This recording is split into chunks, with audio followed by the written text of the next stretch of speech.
Hi weavers, welcome to our channel just imagine novels. ఈరోజు మన కథ వద్దన్నా వదిలేస్తానా ఎపిసోడ్ 120. విశాల్ ఇచ్చిన కార్డ్ తీసుకుని మరోసారి థ్యాంక్స్ చెప్పి కూతుర్ని తీసుకుని తన కారులో బయలుదేరారు ఆయన. విశాల్ ఒకసారి కావ్య వైపు చూసి చిన్న స్మైల్ ఇచ్చి బాయ్ చెప్పగానే తను కూడా విశాల్ వైపు చూసి థ్యాంక్స్ అండి అని కృతజ్ఞతగా చెప్పింది. విశాల్ తలూపి అప్పటికే తన ఆఫీస్ అవర్స్ అయిపోవడంతో వెనక్కొచ్చేశాడు. ఫ్లాట్కి రాగానే ఉషా ఎదురుగా వచ్చి, అన్నయ్య ఏంటి రోజు అంత అర్జెంట్ పనులు, ఫోన్ చేసినా తీయలేదే అని అడిగింది. సారీరా, ఫోన్ సైలెంట్లో పెట్టానంటూ అప్పుడు ఫోన్ చూసుకున్నాడు. స్టేషన్లో ఫోన్ సైలెంట్లో పెట్టాడు, తర్వాత తీయడం మర్చిపోయాడు విశాల్. ఎక్కడికి వెళ్ళావన్నయ్య అంది కాఫీ ఇస్తూ ఉషా. కప్ అందుకుంటూ థ్యాంక్స్ రా, చాలా తలనొప్పిగా ఉంది అంటూ కాఫీ తాగిన అతనికి రిలాక్స్గా అనిపించింది. తననే చూస్తున్న ఉషని పక్కన కూర్చోమని జరిగిందంతా చెప్పాడు విశాల్. నువ్వు కూడా అలా కొత్తగా ఎవరైనా అమ్మాయి అయినా సరే నమ్మి నీతో తీసుకెళ్ళకుషా, పాపం ఆ అమ్మాయి అలా జారిపడ్డందుకు ఇలా జరిగిందని కావ్యాన్ని తలుచుకుంటూ చెల్లిని హెచ్చరించాడు విశాల్. అలాగే అన్నయ్య, ఎవరు పాపం తను, మంచి అమ్మాయిలా ఉంది అంది ఉషా. కావ్య అమాయకమైన మొహం గుర్తుకు రాగానే విశాల్కి తెలియకుండానే తన పెదాల మీద చిన్న స్మైల్ వచ్చింది. నిజంగానే తను చాలా అమాయకురాల్లా ఉందిరా, వాళ్ళ అమ్మ చైన్ పోయిందని ఎంతలా ఏడ్చిందో తెలుసా పాపం అంటూ ఏదో ట్రాన్స్లో ఉన్నట్టు చెప్పాడు విశాల్. ఓ అమ్మాయి గురించి అంత పాజిటివ్గా మాట్లాడుతున్న విశాల్ని ఫస్ట్ టైం చూసి షాక్ అయిన ఉషా అన్నయ్య మైండ్ని డైవర్ట్ చేయగలిగే అమ్మాయి తానేనేమో అనిపించింది. గార్డెన్లో నుండి లోపలికి వస్తున్న కళ్యాణ్ని చూసిన సన్నీ అంకుల్ అంటూ ఆనందంగా అరుస్తూ వెళ్ళి కళ్యాణ్ కాళ్ళను చుట్టేసింది. కళ్యాణ్ కూడా హ్యాపీ స్మైల్తో సన్నీని పైకెత్తుకుని ముద్దు పెట్టి నవ్వుతూ, ఎక్కడున్నావు, ఏం చేస్తున్నావు బేబీ, ఇప్పటిదాకా కనపడలేదు, నేనెప్పటి నుండో నీకోసం చూస్తున్నా తెలుసా అంటూ పాప బుగ్గ మీద ముద్దు పెట్టాడు కళ్యాణ్. సన్నీ కళ్యాణ్ మెడ చుట్టూ చేతులు వేసి, నేను రూమ్లో అన్నయ్య బన్నీతో కలిసి ఆడుకుంటున్నా అంకుల్, మీరు వచ్చారని నాకు తెలియదు కదా అని క్యూట్గా నవ్వుతూ చెప్పింది పాప. కళ్యాణ్ కూడా నవ్వుతూ తనని ఎత్తుకుని సోఫాలో కూర్చుంటూ, అవునా ఇంతకీ ఈరోజు స్కూల్లో ఏం చేశావు అంటూ పాపతో కబుర్లతో సంతోషంగా గడిపేశాడు కళ్యాణ్. అక్కడికి వచ్చిన బబ్లుని చూసి కమ్ అని చెయ్యి చాపాడు కళ్యాణ్. వాడు సంశయంగా దగ్గరకు వెళ్ళగానే బబ్లుకి తనకి మరో పక్కన కూర్చోబెట్టుకుని, how are you my boy అంటూ బబ్లు తల నిమురుతూ ఆప్యాయంగా అడిగాడు. Fine uncle. సన్నీ కమ్ అంటూ లేచి, రెండంకుల్ డిన్నర్ చేద్దురు అని కళ్యాణ్ని పిలిచాడు బబ్లు. మీ మావయ్య వాళ్ళని కూడా రానివ్వు బబ్లు, మమ్మీని చూసి వచ్చావా, తనకి ఎలా ఉందో అడిగావా నాన్న అని బబ్లుని క్వశ్చన్ చేశాడు కళ్యాణ్. హా అంకుల్, అమ్మ ఫ్రెష్ అవుతుంది, డిన్నర్కి ఇక్కడే వస్తానంది అన్నాడు బబ్లు. ఓ ఓకే, మీరు ఇక్కడే ఉండండి, నేను మీ అమ్మని తీసుకొస్తాను, తను ఒక్కటే వస్తే కిందకు దిగేటప్పుడు కళ్ళు తిరుగుతాయంటూ పిల్లల్ని వదిలి సురేఖ దగ్గరికి వెళ్ళాడు కళ్యాణ్. బబ్లు కథను తమ మీద తమ తల్లి మీద చూపించే ఎఫెక్షన్ని చిన్నప్పటి నుండి తన తండ్రి దగ్గర కోరుకున్నాడు. బట్ అది వాసు ఏనాడు నెరవేర్చలేదు. బబ్లు మైండ్లో కళ్యాణ్ తమ తండ్రిగా ఉంటే ఎంత బాగుండనే థాట్ పెరిగి పెద్దదవుతుంది. సన్నీకి అంత మెచ్యూరిటీ లేదు కాబట్టి అతని ప్రేమను చూసి సంతోషంగా అతనికి చేరువైంది. కళ్యాణ్తో పాటు గార్డెన్లో నుండి లోపలికొచ్చి లిఫ్ట్లోకి పైకి వెళ్ళిన రుద్రకి రూమ్లో శివాని కనపడక ఎక్కడుందిది అని కిడ్స్ రూమ్ దగ్గరకు వెళ్ళాడు. ఆ రూమ్ కూడా ఖాళీగా కనపడింది. ప్రతాప్ గారి రూమ్ దగ్గరకు కూడా వెళ్ళగానే పిల్లలతో పాటు శివాని కూడా అక్కడే ఉంది. ప్రతాప్ గారి కాళ్ళకు ఆయిల్ వేసి మర్దన చేస్తుంది శివాని. పిల్లల కబుర్లు చెప్తుంటే ఆయన వింటూ మురిసిపోతున్నాడు. రుద్ర లోపలికొచ్చి, ఎలా ఉంది నాన్న ఇప్పుడు అంటూ ఆయన పక్కన కూర్చున్నాడు. నాకిప్పుడు బాగానే ఉంది నాన్న, కానీ కాస్త నీరసం ఉంది, ఎక్కువసేపు నడిచినా ఆయాసం వస్తుంది, కాళ్ళు కూడా నొప్పులు వస్తున్నాయి. అదే చెప్తే కోడలు వద్దన్నా వినకుండా ఆయిల్ మర్దన చేస్తుందంటూ శివాని వైపు చూసి, ఇక చాలే శివమ్మ అన్నారు ఆప్యాయంగా ఆయన.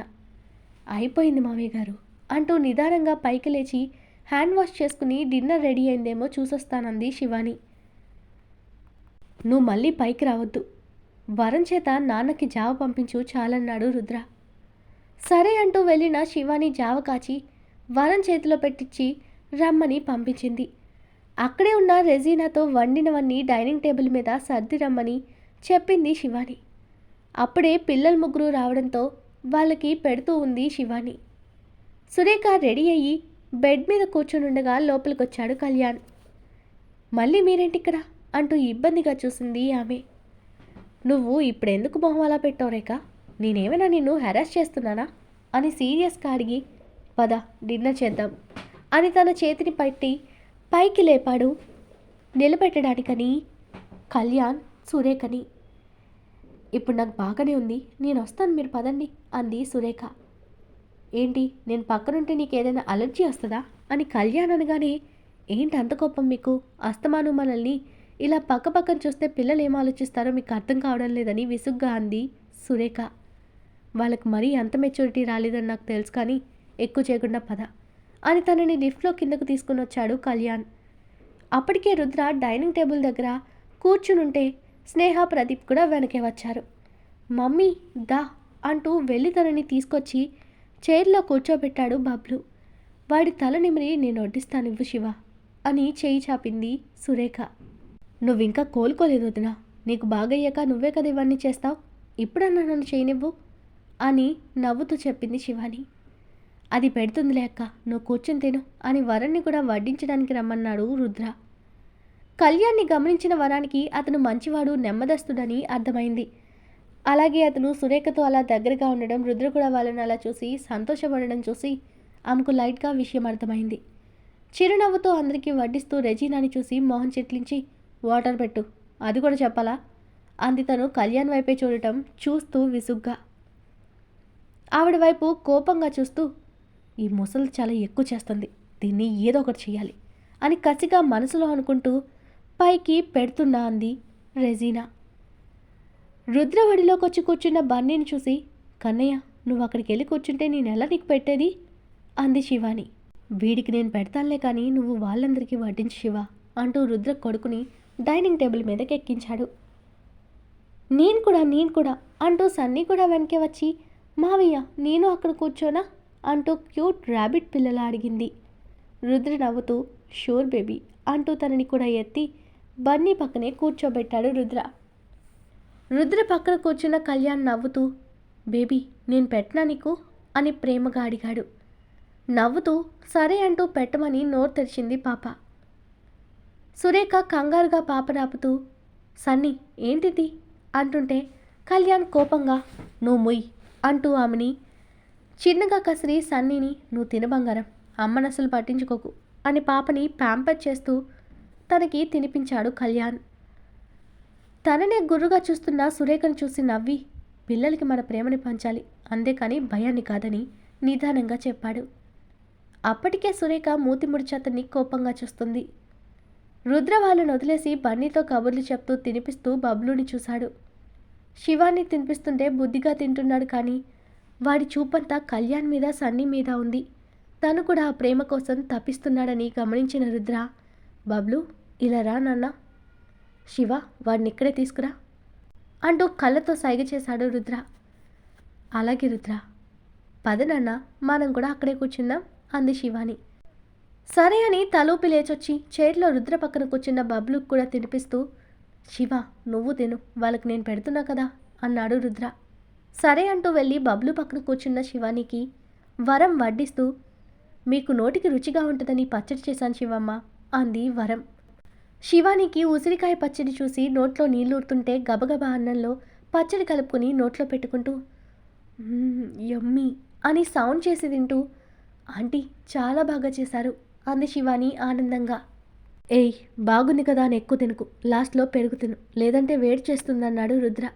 అలాగే అంటూ ఆ పచ్చడిలో తిన్నాక పెరుగు వేసుకున్న తనని చూసి, ఏయ్ కాస్త కూరలో కూడా తిను, అప్పుడే పెరిగేసుకున్నావేంటి అని మందలించాడు రుద్ర.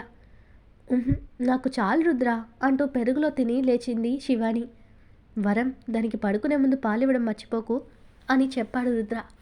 నేను ఇస్తాలే బాబు అంటూ పిల్లలు తినడం అవగానే వరం బన్నీని దించి, మనం తాతయ్య దగ్గరికి వెళ్దామా బన్నీ బాబు అని ప్రతాప్ గారికి పాలు తీసుకెళ్తూ అడిగింది ఆవిడ.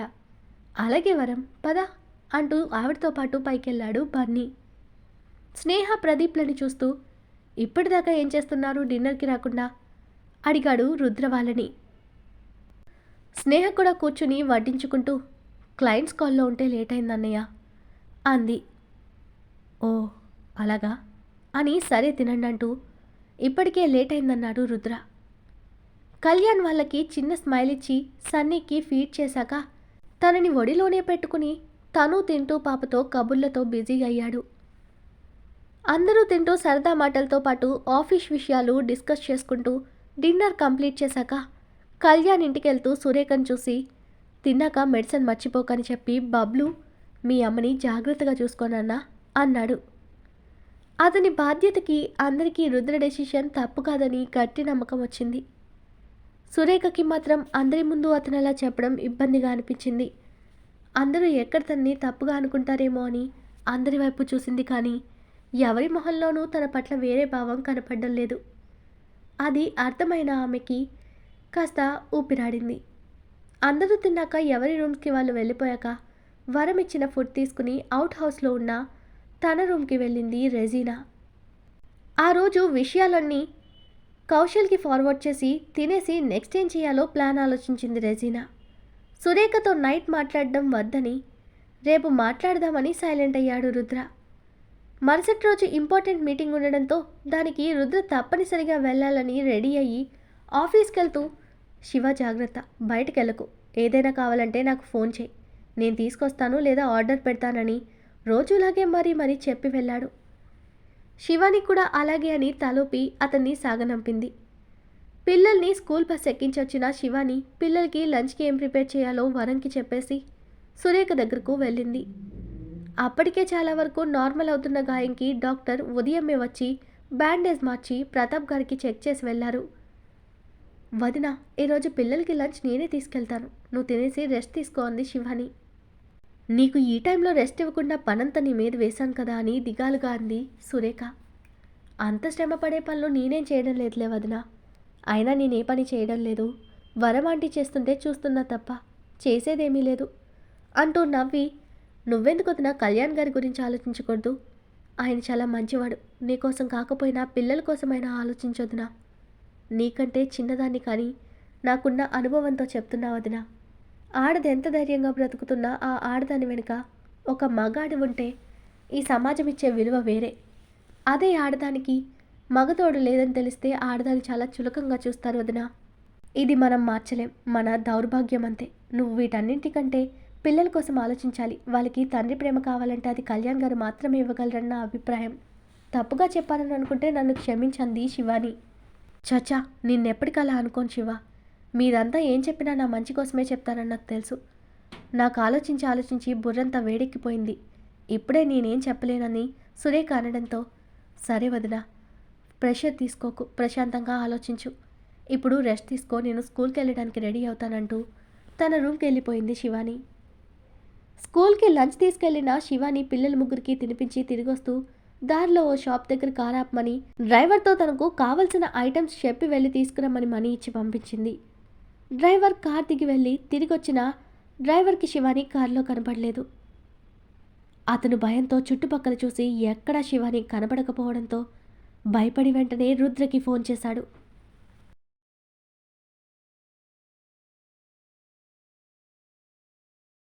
ఈరోజు మన కథ ఇక్కడితో కంప్లీట్ అయింది.